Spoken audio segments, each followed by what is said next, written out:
Luc, chapitre 18. Jésus leur dit une parabole pour montrer qu'ils devaient toujours prier, sans se décourager. Il dit, il y avait dans une ville un juge qui ne craignait pas Dieu et qui n'avait d'égard pour personne. Il y avait aussi dans cette ville une veuve qui venait lui dire, rends-moi justice contre ma partie adverse. Pendant longtemps il refusa. Mais ensuite il se dit, même si je ne crains pas Dieu et n'ai d'égard pour personne, puisque cette veuve me fatigue, je vais lui rendre justice afin qu'elle ne vienne pas sans cesse me déranger. Le Seigneur ajouta, écoutez ce que dit le juge injuste. Et Dieu ne fera-t-il pas justice à ceux qu'il a choisis et qui crient à lui jour et nuit? Les fera-t-il attendre? Je vous le dis, il leur fera rapidement justice. Mais, quand le Fils de l'homme viendra, trouvera-t-il la foi sur la terre? Il dit encore cette parabole à l'intention de certaines personnes qui étaient convaincues d'être justes et qui méprisaient les autres.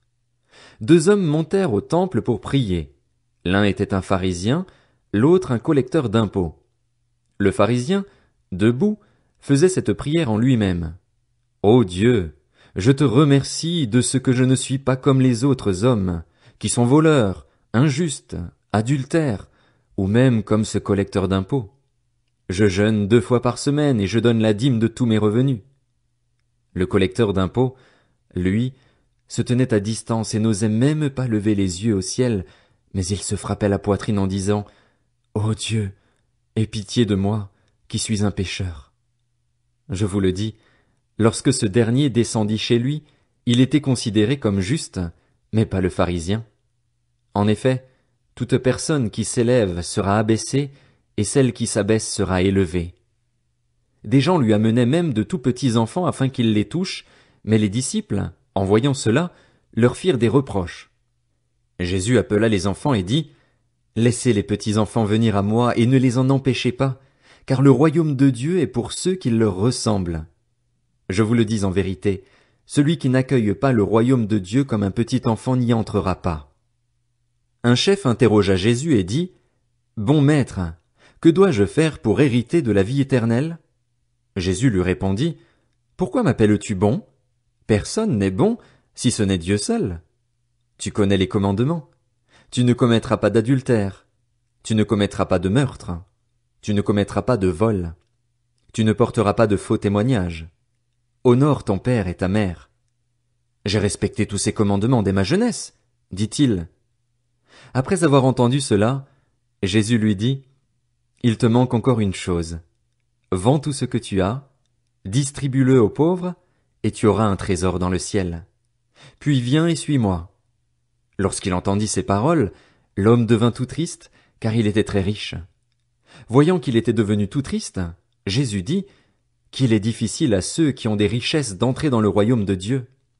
En effet, il est plus facile à un chameau de passer par un trou d'aiguille qu'à un riche d'entrer dans le royaume de Dieu. Ceux qui l'écoutaient dirent, Qui donc peut être sauvé? Jésus répondit, Ce qui est impossible aux hommes est possible à Dieu. Pierre dit alors, Voici, nous avons tout quitté et nous t'avons suivi.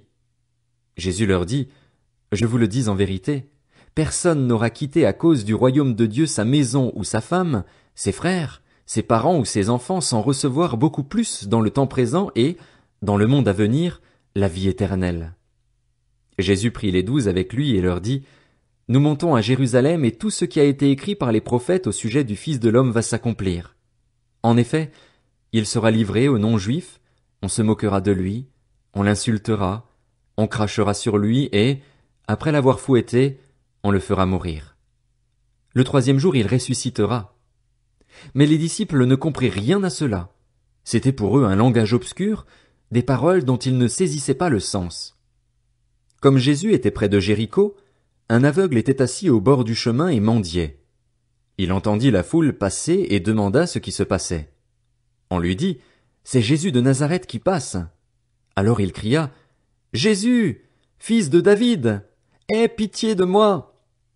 Ceux qui marchaient devant le reprenaient pour le faire taire, mais il criait beaucoup plus fort, Fils de David, aie pitié de moi.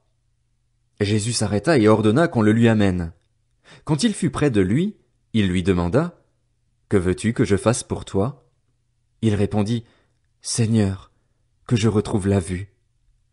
Jésus lui dit, retrouve la vue, ta foi t'a sauvé. Il retrouva immédiatement la vue et suivit Jésus en célébrant la gloire de Dieu. Voyant cela, tout le peuple se mit à adresser des louanges à Dieu.